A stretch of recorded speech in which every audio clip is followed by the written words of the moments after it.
म्हणजे तुम्ही जे 22 यार्डामध्ये कराल ते सगळ्यात महत्त्वाचं आहे. 22 यार्डचा बादशाह. ॲब्सोल्युटली.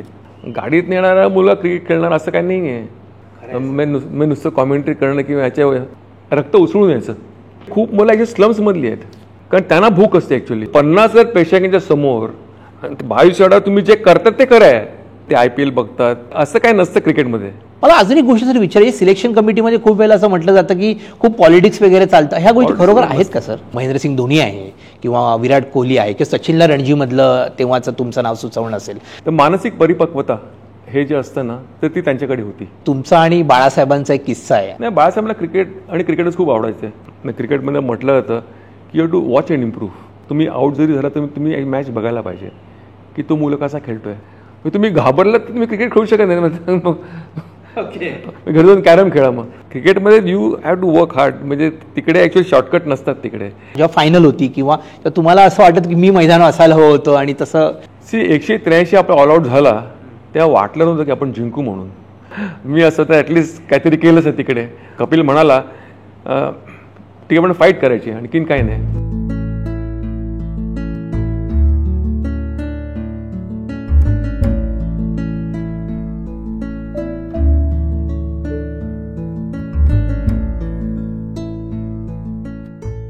नमस्कार, मी रोहन दालवलकर. इसाब निधी चॅनलच्या माझी माणसं या कार्यक्रमात तुम्हा सर्व रसिक प्रेक्षकांचं अगदी मनापासून स्वागत करतो. आज जो आपल्याबरोबर माणूस आला आहे, जो व्यक्तिमत्व आलं आहे, जे आपल्या भेटीला आज आलेलं आहेत, ते म्हणजे दिलीप वेंगसलकर सर.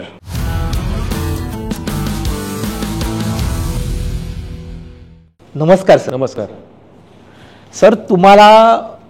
तुमचं नाव आम्हाला जेव्हा माझी माणसं या कार्यक्रमात तुम्ही यावं म्हणून सतत लोक सांगत होते, कारण की एक पिढी नाही, 2 पिढ्या नाहीत सर, जवळजवळ 3 ते 4 पिढ्या कंटिन्युअस तुम्हाला बघत सर मोठी झालीत क्रिकेटमध्ये.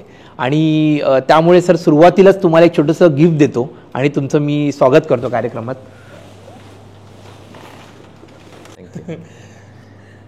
तुम्हाला सर कर्नल म्हणून ओळखलं जातं क्रिकेटचं, आणि लॉर्ड्समधल्या तुमच्या सेंचुऱ्या आणि आतापर्यंत हा जो इतिहास आहे तो डोळ्यासमोर असा झरकन निघून जातो सर. मुळात सर दिलीप वेंगसरकर हे रसायन काय आहे हे पहिल्यांदा लोकांना कळणं महत्त्वाचं आहे. त्यामुळे तुमचे पहिले कोण आदर्श होते सर या क्षेत्रामध्ये येण्यासाठीचे? आदर्श लहान असताना खूप असतात, असं एकच नसतो. पण कारण मी हिंदू कॉलनीमध्ये राहायचो आणि आमच्या शाळेमध्ये किंजॉयमध्ये फक्त एकच गेम असायचा, हा म्हणजे क्रिकेट. आणि ॲक्च्युली शाळेतनं आमच्या एक 10 ते 12 कसोटीवीर आलेले आहेत त्यातनं. आणि त्याच्यामुळे आमचा पण ओढा क्रिकेटकडे होता. हिंदू कॉलनीमध्ये आमच्या गल्ल्यामध्ये मॅचेस व्हायच्या आणि त्यात आम्ही त्यात खेळायचो लहानपणापासून. तर मला एक्झॅक्टली माझा एज आठवत नाही, वय आठवत नाही किती वय होतं, पण सगळ्यांना खेळायचो क्रिकेट तिकडे, कारण तो एकच गेम खेळला जायचा. आणि त्याच्यानंतर आमच्या शाळेतली खूप मुलं, म्हणजे शाळेतल्या टीममधली खूप मुलं खेळायची तिकडे अंडर आमच्याबरोबर.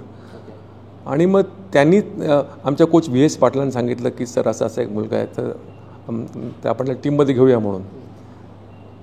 तर मी 11-12 वर्षाचा होतो तेव्हा मी गेलो शाळेच्या टीममध्ये गेलो. शाळा सर राजेश्वरी विद्यालय किंग जॉर्ज आधी. ओके. आता राजेश्वरी विद्यालय. राजेश्वरी विद्यालय. आणि पहिल्यांदाच खेळलो क्रिकेट तेव्हा, म्हणजे हार्ड सीझन बॉलने. आणि मला गाईडशील्ड क्वार्टर फायनलला घेण्यात आलं टीममध्ये. आणि तेव्हा मी 10 नंबरला बॅटिंग केली आणि तेव्हा 10 रन्स केल्या होत्या, मला अजून आठवतं. आणि ते कशा केल्या त्या पण अजून मला आठवतं आहे. आणि त्याच्यानंतर मग शाळेचा कर्णधार झालो, त्याच्या बॉम्बे स्कूलचा कर्णधार झालो, इंडियन स्कूलचा कर्णधार झालो. त्याच्यानंतर पोद्दार कॉलेजला खेळलो अनेक वर्ष, म्हणजे जवळजवळ 4 ते 5 वर्ष. अनेक मॅचेस जिंकल्या, अनेक टुर्नामेंट जिंकल्या. बॉम्बे युनिव्हर्सिटीचा कॅप्टन झालो, इंडियन युनिव्हर्सिटीचा कॅप्टन झालो, आमच्या कॉलेजचा तर होतोच म्हणा. आणि नंतर मुंबई टीममध्ये मला घेण्यात आलं तेव्हा. आणि वयाची 18 वर्षी मी आमच्या मुंबई टीममध्ये आलो. आणि त्या मुंबईची टीममध्ये एक दिग्गज खेळाडू होते, अशोक मंकर, सुनील गावस्कर पासून सगळे. परंतु मला एक आत्मविश्वास होता की मला समजा जर टीममध्ये घेतलं तर मी परफॉर्मन्स चांगला करू शकेन, हा एक आत्मविश्वास होता. कारण अनेक रन्स, खूप रन्स मी केले होते शाळेसाठी, कॉलेजसाठी वगैरे, इंटरव्हर्सिटीमध्ये. पण तू पहिल्या वर्षी फक्त स्कोरिंग बुक मला हातामध्ये दिलं की तू बाबा स्कोरिंग कर म्हणून सुरुवात स्कोरिंगपासून झाली आहे तुझी. सुरुवात स्कोरिंगपासून झाली. आणि ते स्कोरिंग कसं करायचं ते पण मला माहिती नव्हतं, कारण आयुष्यात कधी स्कोरिंग केलंच नव्हतं. आणि कारण बॉम्बे स्कूलचा कॅप्टन, युनिव्हर्सिटीचा कॅप्टन, आणि त्याचं स्कोरिंग म्हटल्यानंतर मला जरा असं वाटलं अरे काय स्कोरिंग वगैरे मला चान्स मिळाला पाहिजे खेळायला त्यांच्यामध्ये. पण ती टीम एवढी मोठी टीम होती तर त्यात चान्स मिळणं खूप कठीण होतं. तर अख्खं वर्ष मी स्कोरिंग केलं. म्हणजे त्यात अशोक मंकट 200, सुनील गावस्कर 200, रामनाथ पारकर 150, सुधीर नाईक वगैरे, ते सगळे मोठे मोठे प्लेयर सगळे होते. स्कोरिंग बोर्डवर सगळे स्कोरिंग करत बसायचं. ते स्कोर बुक घ्यायचं आणि स्कोरिंग करत जायचं. नंतर मग 1975 सेमी नेक्स्ट इयर मग इराणी कप मॅच होती. आणि तेव्हा मला वाटलं की मला पण ह्या मॅचला पण स्कोरिंग करायला लागेल म्हणून. पण एकनाथ सरकर इंजर्ड झाला मॅचच्या आधी आणि मला सांगण्यात आलं की तू खेळतोस उद्या म्हणून. आणि चान्स मिळाल्यानंतर कसं असं मुंबई टीममध्ये ते चान्स मिळाल्यानंतर तुम्हाला रन्स करायलाच लागतात, नाही तुम्ही परत बाहेर गेल्यानंतर मग परत आपल्याला वाट बघत बसायची की आता आम्हाला कधी चान्स मिळणार म्हणून नंतर.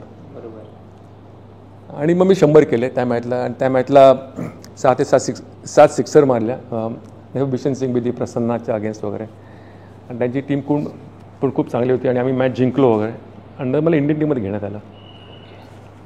आणि जेव्हा मी सिक्सर वगैरे मारल्या तर तेव्हा ऑल इंडिया रेडिओवरती लाला अमरनाथ एक्सपर्ट कॉमेंटेटर होते. तर ते बोलले की ही बॅच लाईक कर्नल नायडू. मग तेव्हा ते कर्नल म्हणून ते नाव त्यांनी आपल्या प्रेसवाल्यांनी तो एक टाक लावला कर्नल म्हणून. माझा कर्नलचा मला काही संबंध नाही आहे. नंतर मग इंडियाला खेळलो. मग अनेक वर्ष मुंबई, इंडिया, त्याच्या वर्ल्ड 11 खूप तो पूर्ण इतिहास आहे सर त्याला ऐकून. सर 1983 अगोदरचं क्रिकेट आणि 1983 नंतरचं भारताचं क्रिकेट ह्या दोन गोष्टी म्हणजे मान्य कराव्याच लागतील. कारण की 1983 पर्यंतचं क्रिकेट हे सर्व वेगळं होतं आणि एकदा त्यानंतर मग असं खूप लोक म्हणाले की क्रिकेट ही अफूची गोळी झाली, म्हणजे इतकं रक्ता आणि धर्म झाला तो क्रिकेट. तर सर तुम्ही याची तुम्हाला दोन कालखंड वाटतात का आणि ते का बदलले किंवा कशामुळे झालं? कारण की 1983ला तुम्ही पण ज्या टीममध्ये होतात आणि तुम्ही इंजर्ड झालात आणि त्याच्यानंतर कोण खेळणार हा सगळ्यांना प्रश्न होता त्या टीममध्ये, आणि पण वर्ल्ड कप आपण जिंकलो. तर ह्या दोन कालखंडांबद्दल तुम्ही काय सांगाल सर? 1983च्या आधी म्हणजे ॲक्च्युली आपण वन डे इंटरनॅशनलच्या मॅचेस व्हायच्या तर ते आपण जास्त खेळायचोच नाही, म्हणजे आपल्याला तेवढी आयडिया पण नव्हती. कारण 1975ला जेव्हा आपण फर्स्ट वर्ल्ड कप खेळला आपण तेव्हा आपण हरलो खूप. 1979ला मी खेळलो वर्ल्ड कप इंग्लंडमध्ये, तो पण आम्ही खूप खराब हरलो. 1983ला पण असे होप्स नव्हते की बाबा आपण वर्ल्ड कप जिंकू वगैरे, चान्सच नव्हता, असं काही वाटत नव्हतं.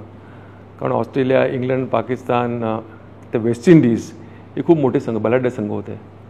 पण मग आपण वर्ल्ड कप जिंकलो. आणि मग त्याच्यानंतर एवढा इंटरेस्ट इंडियामध्ये आला की सगळी लहान लहान मुलं पण क्रिकेट खेळायला लागली, जिकडे तिकडे क्रिकेट खेळायला लागली. आणि त्याच्यानंतर मग आपण एशिया कप जिंकत गेलो. त्याच्या वर्ल्ड सिरीज क्रिकेट जे ऑस्ट्रेलियामध्ये ते पण आपण आरामात जिंकलो. इंग्लंडमध्ये हरवलं आणि मग तो एक काळ वेगळा झाला. 1987मध्ये आपण जेव्हा वर्ल्ड कप खेळलो तेव्हा we were the favourite to win the world cup, असं कधीच नव्हतं आधी. म्हणजे इंडिया किंवा पाकिस्तान म्हणजे दोपैकी एक जिंकणार म्हणून. पण आम्ही दोन्ही संघ आम्ही हरलो आधी सेमीफायनलला. आणि मग इंग्लंड ऑस्ट्रेलिया झाली मॅच. म्हणजे पूर्वीच्या क्रिकेट टेस्ट क्रिकेट होतं आणि त्यानंतर वन डे झाल्यामुळे एक त्याला ग्लॅमर प्राप्त झालं असं म्हणता येईल का? की तेव्हा पण ग्लॅमर होतं? टेस्ट मॅचेसला ग्लॅमर होतंच आधीपासून, परंतु नंतर मग स्लो गेम झाला ना आणि मग लोकांना थोडं फास्ट काहीतरी हवं होतं. आणि म्हणून नंतर मग एक दिवसाच्या मॅचेस झाल्या आणि मग लोक यायला लागली. मग एक दिवसाच्या मॅचला पण हळूहळू लोक बोलली का बा की असाच गेम चाललेला आहे की आता मी म्हणतो की आता हे पहिल्या 10 हे टाकणार, त्याच्यानंतर 10 हे टाकणार, मग परत 10 हे टाकणार, असं ते एक सेट झालं ते. म्हणून याच्यात आता 20 ओव्हरच्या मॅचेस झाल्या आणि आता लोक जास्त 20 ओव्हरच्या मॅच बघायला लागल्या. सर तुम्ही जेव्हा कर्णधार झालात, म्हणजे आम्हाला नेहमी माहिती आहे की तुम्ही जेव्हा कर्णधार भूषवलत तर एक कर्णधार म्हणून तेव्हा सर काय जबाबदारी वाटली? म्हणजे काय अशा गोष्टी असतात की ते कर्णधार म्हणून आजच्या पिढीला किंवा त्या मुलांना सांगू शकता तुम्ही क्रिकेटर्सला की ह्या 3 गोष्टी तरी महत्त्वाच्या असतात ॲज ए कर्णधार जेव्हा तुम्ही कॅप्टन म्हणून असता तेव्हा? तर कर्णधार म्हणून अगदी मी ऑटोमॅटिक चॉईस पाहिजे की बा टीममध्ये हा येणार म्हणून. असं नाही की टीम काढली नंतर मग कोण कर्णधार हे असं तसं बघितलं तर, परंतु आधी कर्णधार कोण निवडत नाही आणि नंतर मग टीम कोण काढत नाही. तर again you have to lead from the front म्हणतात ना, आणि you have to lead by example असं पण म्हटलं जातं. आणि इंडियन टीमचा कर्णधार म्हणजे, कारण south zone, waste zone, central zone वेगळे वेगळे असतात, प्लेयर्स असतात, आणि त्यांच्याकडनं तुम्हाला सगळ्यात बेस्ट घ्यायचं असतं आणि कसं घ्यायचं ते तुमच्यावरती अवलंबून असतं. कारण मी तुम्हाला प्रश्न का विचारला सर, तुम्ही सिलेक्शन कमिटीचे चेअरपर्सन होतात आणि तुम्ही जी नावं पुढे आणलीत, म्हणजे जसं आम्हाला आतापर्यंत माहिती आहे महेंद्रसिंग धोनी आहे किंवा विराट कोहली आहे किंवा सचिनला रणजीमधलं तेव्हाचं तुमचं नाव सुचवणं असेल, तर ह्या गोष्टी तुम्ही काय पाहिलं त्यांच्यामध्ये की नंतर हे क्रिकेटर काहीतरी करते? कारण तुम्ही एक काहीतरी गोष्ट पाहिली असेल सर, ती कुठली गोष्ट होती? ती एक तर स्किल तर त्यांच्याकडे होतंच, स्किल होतं. तर मानसिक परिपक्वता हे जे असतं ना, तर ती त्यांच्याकडे होती की बाबा आता हे रेडी आहेत म्हणून खेळायला. तर म्हणून तर कारण सचिनला ॲक्च्युली आम्ही 15 वर्षाचा असताना घेतला होता, तर आम्हाला वाटलं की हा आम्ही कोण लहान मुलगा वगैरे आहे म्हणून आमच्याबरोबर वगैरे ना, तर एवढा तो परिपक्व होता. त्या विराट कोहलीला अंडर-19च्या टीममधनं मी सरळ अंडर-23ला घेतला होता. त्याच्या रोहित शर्माला घेतला होता तसाच टीममध्ये वगैरे. त्या MS धोनीला आम्ही कॅप्टन केला. असे अनेक, कारण याचे टॅलेंट स्पॉटर्सचा पण मी चेअरमन होतो आधी, आणि त्याच्यानंतर मग तेव्हा हे अंडर-14, 16, 19च्या मॅचेस खूप बघितल्या होत्या मी, आणि या मुलांना बघितलं होतं मी आधी, तर मला माहिती होतं कोण कोण चांगले प्लेयर्स आहेत म्हणून. आणि जेव्हा मी चेअरमन झालो तेव्हा मला माहिती होतं की बाबा की हा खेळेल, हा नाही खेळणार, हा खेळेल, हा नाही खेळणार. तर ॲटलिस्ट 9 पैकी 10 वेळा माझं त्याला काय म्हणतात जजमेंट बरोबर आलं. आणि तेच सर महत्त्वाचं आहे, कारण की आम्हाला काय विशेष वाटतं की जेव्हा आम्ही चर्चा करतो की असा एक व्यक्ती तुम्ही आहात की त्या व्यक्तीने जे लोकांना टच केलं, म्हणजे परिस्पर्श म्हणतात, आणि त्यांना इन केलं, ती आजच्या दिवसानंतर ते स्टार झाले, स्टार क्रिकेटर्स. सर तीच गोष्ट मला तुम्हाला पुढे जाऊन विचारायची की आत्ता जे क्रिकेट चालू आहे, जे सध्या आपण बघतो IPL आहे किंवा म्हणजे व्यावसायिकरण झालं या सगळ्या खूपच, तर तुम्हाला काय याच्यावर काय वाटतं सर या व्यावसायिकरणाचं? क्रिकेटचा स्पॅन हा खूप लहान असतो स्पॅन तसं बघितलं, आणि त्या 40व्या वर्षानंतर काहीच करता येत नाही त्याला, म्हणजे कोचिंग किंवा काही दुसरं काही करता आलं तरच. पण ऑफकोर्स पैसा भरपूर आलेला क्रिकेटमध्ये, म्हणजे आमच्या वेळेस पैसेच नव्हते, आणि तेव्हा म्हणजे याच्यावर विचार पण केला नाही की आम्हाला पैसे पाहिजेत वगैरे.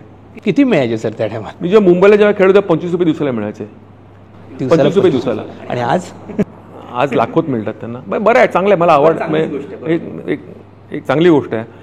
कारण तसं पहिलं तर क्रिकेटर हा जो असतो तो 20 ते 30 वर्ष जी माझ्या माणसाची असतात, तर ती पीक पिरियड तो असतो त्यांचा, तर ते क्रिकेट खेळतात. ते काही जण IIM करतात, काही लॉ करतात, काही अकाउंट्स करतात. तर तो जो पिरियड असतो तर तो क्रिकेटरला खूप महत्त्वाचा असतो, आणि तो क्रिकेट खेळण्यात घालवतात, म्हणून त्यांना जास्तीत जास्त पैसे मिळाला. इट्स अ गुड थिंग, एक चांगली गोष्ट आहे. तुमचा आणि बाळासाहेबांचा एक किस्सा आहे असं मी ऐकलं की बाळासाहेब ठाकरे यांच्याबरोबर तुमचे काही वैयक्तिक संबंध होते का सर ह्या क्रिकेट आणि या विषयाला घेऊन? नाही, बाळासाहेबला क्रिकेट आणि क्रिकेटच खूप आवडायचे. तर जेव्हा बोलवायचे जावेद मियांदांबरोबर असं काही नाही. काय झालं तेव्हा, तर जावेद मियांदाचा तेव्हा झी बरोबर काहीतरी कॉन्ट्रॅक्ट होता, झी TV बरोबर. आणि जावेद आपके शहर में म्हणून असा हे होतं त्यांचं. तर त्यांचा एक इंटरव्ह्यू आपल्या मुंबईमध्ये होता. मला काहीच माहीत नव्हतं त्याच्याबद्दल. तर मला फोन आला उद्धवजींचा की असं जावेद आमच्याकडे येतोय, तर तुम्ही पण या म्हणून. तेव्हा मी गेलो. बाळासाहेबांना ॲक्च्युली भेटायला जावेदला मी नाही घेऊन गेलो, मला काय संबंध. स्टोरी बनवली नंतर, वेगळ्या पद्धतीने बनवली नंतर त्यांनी. सर तुम्ही जेव्हा क्रिकेट खेळत होतात तेव्हा तुमच्याबरोबर खूप सारे खेळाडू होते, तर असं कधी वाटायचं का की हा खेळाडू आपल्यापेक्षा वरचढ आहे आणि किंवा हा खेळाडू आपल्यापेक्षा खूप चांगला खेळतो, त्याच्या काही गोष्टी घेणं, आपल्यामध्ये आत्मसात करणं आणि ती त्याप्रमाणे ड्राईव्ह करणं, असं काही गोष्टी होत्या? असे खूप प्लेयर्स असतात. आणि असं क्रिकेटमध्ये म्हटलं जातं की you have to watch and improve. तुम्ही आउट जरी झाला तर तुम्ही मॅच बघायला पाहिजे की तो मुलं कसा खेळतो आहे, तो इम्प्रोवाइज कसा करतो आहे आणि तो इनिंग कशी बिल्ड करतो आहे, ते सगळ्यांनी बघायला पाहिजे. आमच्या वेळेला मला वाटतं V Richards was the best player. V Richards सगळा प्लेअर नव्हता, बघितला नाही मी अजूनपर्यंत. त्याच्यात सुनील गावस्कर होता, त्याच्यानं सचिन चांगला होता आणि त्याच्यानं आपलं कपिल देव म्हणा, आपले इम्रान खान, जावेद मियांदाद, पाकिस्तान चांगले होते. इयन बोथम तिकडे होते इंग्लंडमध्ये. ऑस्ट्रेलियामध्ये अनेक खेळाडू चांगले होते. वेस्ट इंडिजमध्ये अनेक खेळाडू चांगले होते. सर, बॉलर म्हणून जेव्हा त्या काळचे बॉलर्स होते त्यांना तुम्ही ज्या पद्धतीने षटकार ठोकले आहेत आणि आम्ही जे बघतो यूट्यूबवर आता ही सगळी तरुण पिढी, तेव्हा आम्हाला असं तुमच्या मनगटात काय ताकद होती आणि म्हणजे असे षटकार की तेव्हा इतके बॉलर, पण ते बॉलरला मग भीती वाटायची सर की एवढे डेंजर बॉलर. आता तर त्या मानाने तेवढा स्पीड पण नसतं. नाही, भीती वाटली असेल क्रिकेट खेळलो नसतो. कारण अंगावरती आम्ही खूप घेतले तसे बॉल वगैरे, सतत 2 वेळा डोक्यावरती पण आले खूप वेळा. असं नाही की, पण तो भीती कधी वाटली नाही. तेव्हा बॉल लागायचा तेव्हा ॲक्च्युली तसं बोललं तर रक्त उसळून यायचं. हां, तरच तुम्ही खेळू शकता क्रिकेट. तुम्ही घाबरलात तर तुम्ही क्रिकेट खेळू शकत नाही. मग घरी जाऊन कॅरम खेळा. मग तर क्रिकेटचा असा गेम आहे, तर तुम्हाला तिकडे तुम्हाला बॉल लागला तर तुम्हाला असं एक चेव आला पाहिजे की त्याने मला मारला, मी त्याला कसा मारू. घाबरलात, पाठी गेलात तर मग घरी बसा. तसं होत नाही क्रिकेटमध्ये. तर तुमच्या एवढ्या आयुष्याच्या ह्या टप्प्यामध्ये एक असा क्षण असतो की तो तुम्हाला क्रिकेटमधला की तो वाटला की हा सुपर क्षण होता, की तो क्षण कुठला एक, की असे खूप क्षण असतील पण एखादा क्षण असा असतो की जो मला म्हणजे म्हणतात ना अनुभूती प्राप्त, म्हणजे वाटतं की तो दिवस किंवा ती गोष्ट अशी की जी वाटली मला खूप आजही स्मरणात आहे ती अशी कुठे. लॉर्ड्सवरती 300 मी तिसरा 100 केले तेव्हा लॉर्ड्सवरती इंडिया जिंकली कधी नव्हती. तर तेव्हा फर्स्ट टाइम जिंकले आणि कोण man of the match, man of the series मला मिळालं. हेडिंग्लीला पण मी तेव्हा 100 केले होते. तर तेव्हा ती मॅच पण एकदम कमी स्कोरिंग झाली होती आणि त्यात मी 100 केले होते. ते सगळ्यात महत्त्वाचं असतं की आपल्या टीमचा स्कोर 500 झाला आणि तुम्ही 100 केल्यात काय अर्थ राहत नाही. पण 200 ऑल आउट झाले आणि त्यात तुम्ही 100 करतात 50%, त्यात सगळं महत्त्वाचं असतं. तर इंग्लंडची टूर ती सगळ्यात महत्त्वाची होती. ऑफकोर्स वर्ल्ड कप आपण 83ला जिंकलो तो. सो वर्ल्ड कप जेव्हा चालू होता आणि तुम्ही हॉस्पिटलाइज ऑब्वियस ते लागलं होतं आणि मग तुम्ही, तर तेव्हा तुमच्या मनामध्ये तेव्हा बॅकला काय चालू होतं, म्हणजे कपिल देव 175 आहे किंवा त्यावेळेस सर काय घालमेल चालू होती सर तुमच्या मनामध्ये त्यावेळेस. 175 नंतर केले त्याने क्रिकेट वर्ल्ड कप मध्ये. मला जेव्हा इंजुरी झाली त्याच्यानंतर मग त्याने 175. हां, ते तेव्हा तुम्ही इंजुरी नंतर तुम्ही जेव्हा खेळत नव्हता तुम्हाला म्हणजे घरी असताना किंवा ती जी मॅच वेस्ट इंडिजची आमची होती तर ती आम्ही जिंकलो असतो. म्हणजे कारण त्यांनी काहीतरी 265 केले होते आणि आमच्या 80ला 1 विकेट होती आणि मी आणि मोहिंदर रमनाथ बॅटिंग करत होतो. तर ती मॅच आम्ही जिंकू शकत होतो. पण मी आऊट, आपण मला बॉल लागला आणि नंतर मग 2-4 प्लेयर्स लगेच असेच आऊट झाले आणि नंतर ती मॅच हरलो. त्याच्यानंतर मग कपिलने झिम्बाब्वे जागेत 175 धावा. बरोबर. पण त्या टायमाला असं तुम्ही क्रिकेट टीममध्ये म्हणजे तिथे नव्हतात तुम्ही, तर त्या टायमाला जेव्हा घरी होतात तेव्हा जेव्हा फायनल होती किंवा तुम्हाला असं वाटत की मी मैदानावर असायला हवं होतं आणि तसं तेव्हा मला वाटलं की जेव्हा आपल्या 19ला 5 होत्या, आपल्या 19ला म्हटलं बाबा मी असं तर ॲटलिस्ट काहीतरी केलंच आहे तिकडे. त्याच्यानंतर मग कपिलने कमालच केली. त्याने 175 केल्या आणि अप्रतिम खेळला तो. मी ती मॅच बघितली नाही आणि ती मॅच टीव्हीवरही पण दाखवली नव्हती कारण बीबीसीचा तेव्हा स्ट्राईक होता, ती दाखवली नव्हती. परंतु अप्रतिम इनिंग खेळला होता तो. आणि जेव्हा वर्ल्ड कप जिंकला तेव्हा तुम्ही कुठे होतात सर? तेव्हा मी तिकडेच होतो त्याच्याबरोबर. हो होतात तुम्ही. ओके. पण मग तेव्हाच्या भावना काय होत्या सर वर्ल्ड कप ज्या दिवशी जिंकला होता आपण? 183 आपला ऑल आउट झाला तेव्हा वाटलं नव्हतं की आपण जिंकू म्हणून. कारण वेस्ट इंडिजची जी टीम होती तर त्याने ओपनिंग बॅट्समन त्यांचे बघितलं, हेन्स आणि ग्रीनिश, त्याच्यानंतर व्ही रिचर्ड्स, त्याच्या क्लाइव्ह लॉयड, लॅरी गोम्स वगैरे अशी चांगली त्याची खूप चांगली टीम होती. तर मला वाटलं की तेव्हा 60 ओव्हरच्या मॅचेस असायच्या आणि आम्हाला वाटलं की 183 ते आरामात करतील. आणि ज्या रीतीने व्हीवने बॅटिंग सुरू केली असं वाटलं की लवकर मॅच संपणार म्हणून. पण तो व्हीव आउट झाला, त्याच्या लाईव्ह आउट झाला आणि तेव्हा मी मॅच जिंकलो.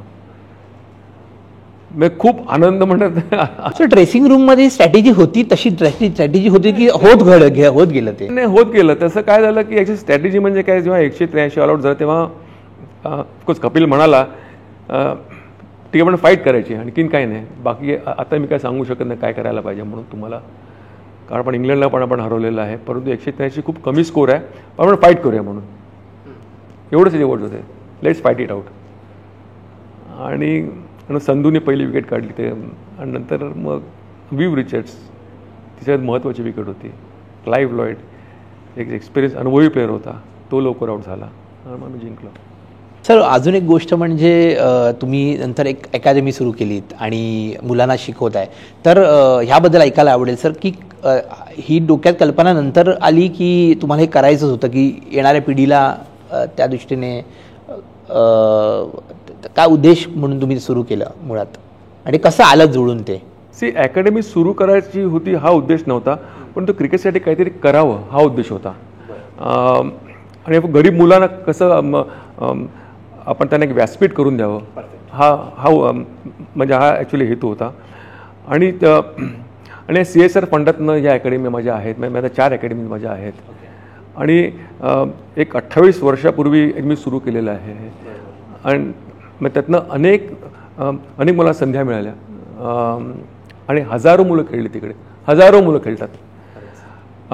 आणि अनेक मुलं मुंबईला खेळली, महाराष्ट्राला खेळली, इंडिया एला खेळली, इंडिया अंडर-19ला खेळली, इंडियाला खेळत आहेत, IPL खेळत आहेत. अनेक मुलं. ते बरं वाटतं, आनंद वाटतो की आपण काहीतरी सारथी लावलं काहीतरी आपलं जीवन. मी नुसतं कॉमेंट्री करणं किंवा ह्याच्या खरंच सर, कारण की हे पुण्याचं काम, आणि खरंच ते पुण्याचं काम आहे. आणि तसं बघितलं तर जवळ आता 4थी अकॅडमी आता मी सुरू करतो, पनवेलला सुरू करतोय. तर मला वाटतं की एक कोणतरी माझ्या थ्रू करतंय, मी फक्त तिकडे निमित्त आहे. किंवा हजारो मुलं खेळतात, हजारो मुलांना फुकट प्रशिक्षण मिळतं, सगळं टुर्नामेंट त्यांना खेळायला मिळतात, ते फ्री किट, फ्री युनिफॉर्म सगळं फुकट त्यांना मिळतं खेळायला वगैरे, आणि चांगल्या विकेट्स मिळतात. आता कुठे अकॅडमी तुमच्या? 2 मुंबईला आहे, एक चिंचवडला आहे, आणि ते पनवेलला सुरू करतोय. ओके, मग ते CSR मधून काही CSR funded, all CSR funded. Okay, all CSR funded. तरच, नाही तर मग कुठून पैसे आणणार आपण? प्रश्नच नाही सर, कारण की ह्या कसं आहे की फुकट करणं सगळ्यात महत्त्वाचं का असतं, कारण मग तुम्ही प्लेयर सिलेक्ट करू शकता. असं सिलेक्शन ठेवलं तर कोणी हजारो मुले येतील, खेळली, पैसे देऊन खेळतील. पण चांगली तुम्हाला समजा जर मुलं हवी असतील, मग टॅलेंट हवी असतील, आणि खूप मुलं अशी स्लम्समधली आहेत. हां, कारण त्यांना भूक असते ॲक्च्युली. तुम्ही जर बघाल तर त्यांना खेळायची, त्यांच्याकडे ती ऊर्जा असते. गाडीत नेणारा मुलं क्रिकेट खेळणार असं काही नाही आहे, पण जी मुलं लांबून ट्रेनने जी येतात, डहाणू पनवेलवरनं, त्याच्या बदलापूर तिकडनं जी येतात, ट्रेनने येतात, आणि ती तिकडे येऊन खेळतात आणि ती परफॉर्म करतात, ते सगळ्यात महत्त्वाचं आहे. त्या आतमध्ये एक आग असते, काहीतरी करण्याची भूक असते सर. वाटतं त्याच भुकेपायी आतापर्यंत तुमचा प्रवास, आणि जो तुम्ही सतत क्रिकेट आणि क्रिकेटमध्ये राहिलात, आणि आज येणाऱ्या पिढीला तुम्ही देतात सर. आमचा माझी माणसा कार्यक्रम आहे, आणि महाराष्ट्र जगातल्या सर्वांना असं वाटत असते की एक सुविचार म्हणून, म्हणजे एक तुम्ही काय सर लिहू शकता, कारण हे प्रणाम हस्तलिखित आहे, ह्याच्यामध्ये सर सर्व मोठ्या लोकांनी आपले प्रत्येकाने संदेश लिहिलेत. तर तुम्ही 1-2 ओळी ह्याच्यावर लिहाव्यात आणि साईन करावी आपली, कारण तुमची स्वाक्षरी म्हणजे आमच्यासाठी वरदान आहे. तर माझी माणसं ह्या जगाला तुम्ही किंवा येणाऱ्या क्रिकेटपटूंना किंवा काय लिहू शकाल हे प्लीज कृपया सर तुम्ही ह्याच्यावर 2 ह्याने लिहावं अशी आमची इच्छा आहे.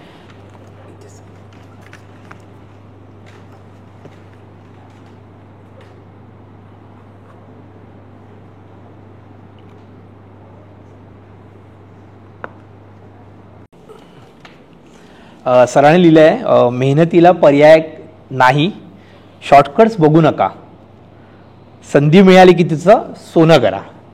दिलीप वेंगसलकर. खूप सुंदर सर. हे 3-4 कारण की खूप वेळेला सर मोटिवेशन म्हणजे काय असतं, जे अनुभवानी तुम्ही जी सिदोरी आपण घेऊन आलेलो असतो आणि हे 4 वाक्य, मेहनत, शॉर्टकट बघू नका, संधी मिळाली की सोनं करा, हेच तुम्ही पाळत आलात असं मला वाटतंय, बरोबर? नाही, मी पण पाळत आलो आणि मी हल्ली नेहमी पालकांना सांगतोय, कारण पालक कसं, पालकांना इज ॲम्बिशियस असतात हल्लीचे पालक, आणि ते IPL बघतात, अमाप पैसा आहे ह्याच्यामध्ये, त्या हा याला मी IPL खेळून दे, कळलं? असं काय नसतं क्रिकेटमध्ये you have to work hard. म्हणजे तिकडे ॲक्च्युअली शॉर्टकट नसतात, तिकडे शॉर्टकट बघत असतात. मी कुठच्या क्लबचा कोण सेक्रेटरी आहे, कुठच्या क्लबचा कोण सिलेक्टर आहे, हे बघत असतात. ते हे बघू नका. मी सांगतो की पूर्ण फोकस, एकाग्रता फक्त क्रिकेटवर ठेवा. क्रिकेट आणि मॅचेस जिंका, ते सगळ्यात महत्त्वाचं. कारण ॲक्च्युली कुठचाही सिलेक्टर असतो ना, तो तुम्ही चान्स मॅच विनर देत असतो. मॅच विनर सगळ्यात महत्त्वाचा असतो. बरोबर. आपल्या 7 विकेट गेल्या, 8 विकेट गेल्या, तर 9व्या, 10व्या, 11व्याला घेऊन जो मॅच जिंकवतो, तो खरा प्लेअर. आणि त्याला लवकर त्याला चान्स मिळतो. की तुम्ही तुम्ही जे 22 यार्डामध्ये कराल ते सगळ्यात महत्त्वाचं आहे. त्या 22 यार्डामध्ये तुम्ही एकटे असता. तिकडे तुझा काका, मामा, भाचा, बिजा कोण नसतो. तुम्हाला तिकडे परफॉर्म करायला लागतं आणि तुम्हाला तिकडेच परफॉर्म करायला पाहिजे, तरच तुम्ही खरे खेळाडू. तुम्ही गाडीतून या किंवा रिक्षाने या किंवा रेल्वेने या, त्या 22 यार्डामध्ये जे करता ते करता. सर खूप बरं वाटलं सर तुम्हाला भेटून. खूप लोकांची इच्छा होती की दिलीप वेंगसरकर कसे आहेत, त्यांचे ह्यामागे भावना काय आहेत, आणि खूप मुलाखत झालेल्या असतील, पण कधीतरी आपलेपणाने माझी माणसं म्हणून, आपली माणसं म्हणून तुम्ही आम्हाला वेळ दिला सर हिसाब नीतीला, आणि हिसाब नीतीच्या कार्यक्रमाला तुम्ही आलात त्याबद्दल तुमचं मी पुन्हा एकदा आभार मानतो सर. आणि सर तुमच्याकडून खूप मोठं अजून कार्य घडो, जी गावागावातली, कारण की तुम्ही सर सचिन घडवला इन द सेन्स तुम्ही सिलेक्शन कमिटीमध्ये. मला अजून एक गोष्ट सर विचारायची, सिलेक्शन कमिटीमध्ये खूप वेळेला असं म्हटलं जातं की खूप पॉलिटिक्स वगैरे चालतं, ह्या गोष्टी खरोखर आहेत का सर? जे आहे ते खरं आहे? ते आहे ते खरं आहे. म्हणजे ज्याच्यामध्ये कसं आहे की 1-2 प्लेयर्सना तुम्ही समजा आता चान्स दिलात, संधी दिली, तर चांगला असेल तर तो पुढे खेळणार. कळलं काय? अनेक वर्षी मुलं नाही तर खेळली असती ना, नाही का, ओळखीने खेळली असती.